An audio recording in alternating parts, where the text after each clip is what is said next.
부자들은 경제신문에 읽는다. 한국투자증권 알뉴스타. 오늘은 김성우 팀장께서 자리해 주셨어요. 안녕하세요. 네, 안녕하세요. 오는 길 좀 추우셨어요. 네, 뭐 기사에서 나온 대로 오늘 서울이 영하 또 2도까지 내려간다 내려간다고 그래서 하네요. 네, 뭐 때마침 또 롱패딩도 제가 서랍에서 꺼냈습니다. 네, 겨울 의류주들 작년과는 다를까? 아니면 올해까지도 좀 상승할까? 오늘의 절기상 소설이라고 합니다. 올 가을 들어서 가장 춥다고 하는데 이제 겨울의 문턱에 확실히 들어선 것 같죠? 오늘 헤드라인 볼게요. 수소 전기차에 대한 소식을 일면에 담았습니다. 수소 전기버스도 최근에 많이 다닌다라고 하는데 충전소가 이미 포화 상태래요. 그래서 확충이 시급하다라고 해서 4년 뒤에 이 수소차는 3,000대 보급을 목표하고 있는데 인프라 조성 속도를 내야 된다라고 해서 혹시 뭐 관련해서 우리가 증시에 살펴볼 만한 것들이 있을까요? 네, 뭐 일단 수소차 관련주들에 대한 흐름도 뭐 봐야 되겠지만은 현실적으로 최근에 이제 수소차에 직접 간접적으로 들어가는 종목들에 대한 이 실적주들을 찾기가 사실은 아직까지는 쉽지 않은 상황이고 아까 말씀드린 충전소에 대한 뭐 포화 상태라고 했는데 이제 우리가 말하자면은 이 수소차에 대한 상용화가 더 이제 빨라지면 거기에 대한 충전소에 대한 수요도 굉장히 많아질 텐데 충전소를 하나 이제 설치하는데도 뭐 10억 단위 이상이 들어가기 때문에 거기에 이제 적합한 인프라 수요가 또 확충이 빨리 돼야 되는데 그것들이 이제 뭐 사실상은 우리가 뭐 자금 여력도 사실 부족한 상황이기 때문에 당장 우리가 주목해야 될 것은 수소차에 대한 흐름보다는 아직까지는 전기차에 대한 포커스가 좀 더 맞지 않을까 저는 그렇게 생각이 되고 있습니다. 머니투데이 기사 가운데 서울 첫 수소버스 400호번을 잡았다라는 거 한번 살펴보셔도 좋을 것 같고요. 서울 수소 전기차 충전소 이미 충전 용량 풀 오늘 단독 기사 함께 살펴봤습니다. 미국의 기술주가 반등을 보였습니다. 하지만 그 신뢰감에 대해선 아직 의문이죠. 그렇죠.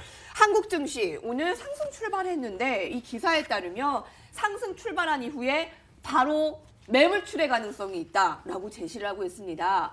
거기다 이탈리아에 관련한 예산안 둘러싼 불확실성, 투자 심리 위축시킬 수 있다라는 부담 있고요. EU 집행위는 이탈리아 예산안이 EU 규정을 위반했다며 조만간 벌금을 부과하는 등 제재할 것이라고 발표, 협상이 쉽지 않을 전망입니다. 자, 국제유가도 이 둔화 가능성 여전히 높고 있고요. 미 증시가 장 후반에 상승폭을 좀 축소했다라는 점, 오늘 국내 증시 상승했지만 좀 불안한 요인일까요? 네. 뭐 저희가 페이스북도 이제 우리가 CNN 인터뷰에서 뭐 의장 물러날 의향 전혀 없다라고 하면서 소폭의 반등을 보였지만 여전히 애플의 주가는 하락 마감을 했고요. 뭐 사실 하락 전환했죠. 상승했다가요. 맞습니다. 이렇게 본다면은 국내 이제 오늘과 같은 경우 외국인들의 순매수 유입을 아침에 좀 살펴보니까 삼성전자, 하이닉스 쪽으로 조금 몰리는 성향도 있지만은 단기적인 스트레스에 그칠 가능성이 충분히 있고요. 뭐 오늘 기사에서도 여러분들이 접하다시피 삼성전자 같은 경우에 D램이 11월만 하더라도 가격 하락이 10% 이상이 진행이 되면서 뭐 내년 상반기까지 사실 우리가 반도체에 대한 성장폭은 많이 축소될 예상을 하고 있습니다. 뭐 이것이 삼성전자의 선반영이 됐다라고 하긴 하지만 어찌 됐건 투자 심리에 악영향을 미칠 수 있기 때문에 저희로서는 사실 지금 IT 업종들에 대한 대형주 시각보다는 우리가 좀 더 이 전체적인 흐름보다는 종목에 집중하는 중소형주의 투자 전략과 함께 저희가 앞서서도 뭐 강원랜드와 같이 오늘 뭐 강원랜드 반등폭은 좀 좋지만 강원랜드 종목을 집어주셨어요. 구체적으로. 네네. 그래서 이런 그 배당 관련주인데 지금 턴어라운드가 기대되는 바닥권에 있는 하면서 그렇죠. 턴어라운드 KT와 같은 강원랜드와 같은 이런 바닥주에 대한 종목 관심이 좀 더 필요하다 저는 그렇게 생각이 되고 있습니다. 지금 시점에서 어떤 종목이 유리하겠느냐라는 오늘 의견을 주셨고요. 삼성전자, SK 하이닉스에 대해서 오늘 외국인들의 매수세가 좀 뚜렷해요. 근데 이것의 신뢰감 또 미국의 황 종목들에 대한 그 반등 신뢰감은 아직도 좀 지켜봐야 된다라는 의견입니다. 여러분 최근에 그 이슈가 한줄 칼이 아닐까 싶어요. 행동주의 펀드의 이 도입으로 증권가에서는요, 여러분 제2의 한진칼 찾기에 분주하다라고 합니다.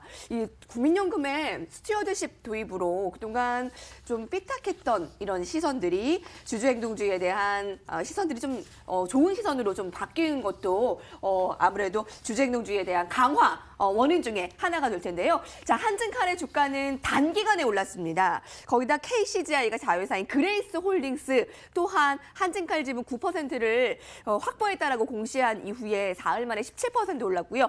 뭐 한진칼 우선주는 뭐 90% 올랐다라는 거 어제도 말씀드렸고요. 시장의 반응이 뜨거워지면서 증권가에서는 제2의 한진칼을 찾는 움직임이 나타나고 있습니다. 총수 일가 지분 50% 미만이면서 자사주가 적고 시가총액 배당률이 낮은 지주사 찾기인데요. 자, 증권업계는 대표적으로 현대그린푸드, 현대백화점, 네이버, 그 네이버는 최대 주주가 국민연금인데 배당 성향이 배당을 확대하려는 시도가 나타날 수 있고 지분을 확보하기에도 비교적 쉬운 이런 종목들이 얘기가 되고 있습니다. 동의하시나요? 그러니까 지주사에 대한 의견인 거죠. 그렇죠. 그리고 보면은 이제 그 대주주에 대한 입김이 너무 세기 때문에 그러니까 재벌 이런 타파를 그렇죠. 해달라는 네, 거죠. 맞습니다. 예. 그래서 그런 부분들에 대한 그 우리가 행동주의 펀드들이 이런 그 약점을 우리가 타개할 수 있는 그런 부분들이 이런 아까 대주주 지분이 좀 낮은 그리고 배당에 인색한 기업들을 개화시킬 수 있는 그런 부분을 아마 타겟으로 찾고 있는데 지금 보니까 롯데지주 같은 경우도 대주주 지분 합쳐봤자 30% 정도밖에 안 되고요. 현대백화점 그리고 제가 뭐 몇 개 찾아봤더니 한화, SK 등도 대주주 지분이 조금 낮은 것으로 보여지고 있는데 뭐 그중에서 우리가 아까 말씀드렸듯이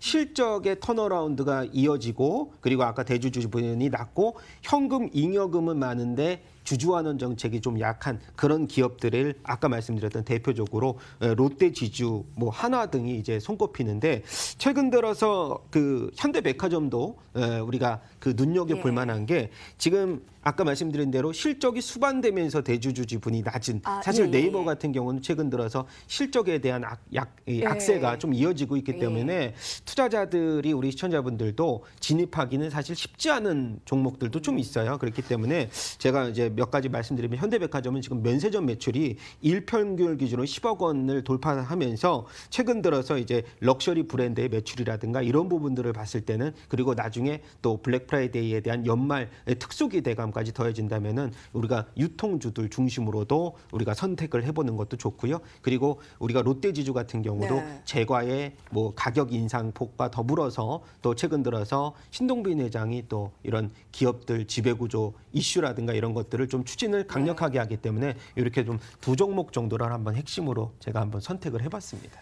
주주 행동주의를 통해 지배구조 개선과 장기적으로 기업 가치가 증가할 것으로 예상되는 종목들. 이 기사의 골자인데요. 저평가 국면을 벗어나지 못하는 그 롯데지주도 아까 말씀을 잠깐 해주셨잖아요. 주주 친화 정책과 지배구조 개선 요구가 이어질 것으로 여겨지는 후보인데요. 오늘 롯데지주가 특징주로 보여지고 있습니다. 자사주 소각 소식이 전해지네요. 발행 주식 총수의 10%에 해당하는 자사주를 소각했습니다. 롯데지주 오늘 상승세 두드러지네요. 자, 오늘의 마지막 하이라이트는 화장품주입니다. 광군제의 효과가 괜찮았던 것으로 판단을 하네요. 그 어제도 화장품주가 두드러졌잖아요. 맞습니다. 어제 중소형주 위주로 많이 올랐죠. 그렇죠. 뭐 ABC라든가 뭐 토니모리 등이 급등을 한 폭이 있었는데 오늘까지도 그 상승폭이 좀 이어지고 있습니다. 오늘 한번 그럼 내용을 볼게요. K뷰티의 인기가 견조함을 재확인했습니다. 하반기 중국 내수 시장의 가장 큰 쇼핑 행사인 광군제에서 역시 K뷰티의 회복세를 확인한 중요한 계기가 됐는데요. 한국의 주요 화장품 브랜드가 지난해 대비 50% 이상의 매출 성장세를 보였습니다. 그중에서 제이준 코스메틱은 수입 마스크팩 부분 한국 브랜드 1위, 약 60억 원의 매출을 기록했다고 하고요. ABC도 약 64억 원의 매출기로 지난해 대비 약 2배 가까운 성과를 올렸대요. 중견기업의 활약이 돋보였네요. 네, 지금 보니까 사실 이 광군제 쪽에서 작년 같은 경우에 우리나라가 글로벌 판매 기준으로 5위를 차지했었는데 이번에 호주랑 독일을 제치면서 다시 3위를 탈환했습니다. 그래서 미국, 중국 우리나라 순인데 지금 보면은 그래도 중견기업 중에서 가장 화려하게 두드러졌던 게 그동안의 실적 성장은 굉장히 좋은데도 불구하고 주가가 업황 이 둔화 때문에 하락폭이 컸던 제이중 코스메틱이 제일 제가 봤을 때는 두드러진 성과로서 반등 국면으로 돌입했다고 보고요. 아직까지 뭐 에이블 CLC라든가 토니모리 같은 경우는 적자가 상반기에도 지속이 되면서 우리가 매매로 전환하기 위한 조건에서는 약간 미흡하지 않았나 저는 그렇게 생각이 되고 있습니다. 뭐 추가적으로 에이블 CNC 같은 경우는 네. 대표적으로 미샤 브랜드가 관군제에서 2배 매출을 이제 기록하면서 반등폭에 대한 국면으로 접어든 것이 아니냐. 단기간에. 그렇게 예. 생각할 수도 있지만은 우리가 눈에 가시적으로 볼 때 턴어라운드가 확실시되는 그런 부분들은 아직 보이지 않고 있기 때문에 그 중에서 저희가 뭐 선택을 한다면 계속적으로 실적 스탠스가 좋은 제이중 코스메틱과 그리고 글로벌 브랜드에서 우리 한국 업체의 ODM 업체들 위주로 저희가 선별적인 공략도 중요하다 이렇게 판단이 되고 있습니다. K뷰티의 회복세의 중요한 키가 됐던 것 같아요. 이번에 광군제에서 자 조금 더 돋보이는 성과를 보이겠습니다. 이번에도 중견기업들의 성과가 잘 두드러졌다는 거 다시 한번 판단이 됐네요. 여기까지 볼게요. 부자들의 경제신문입니다. 함께했습니다.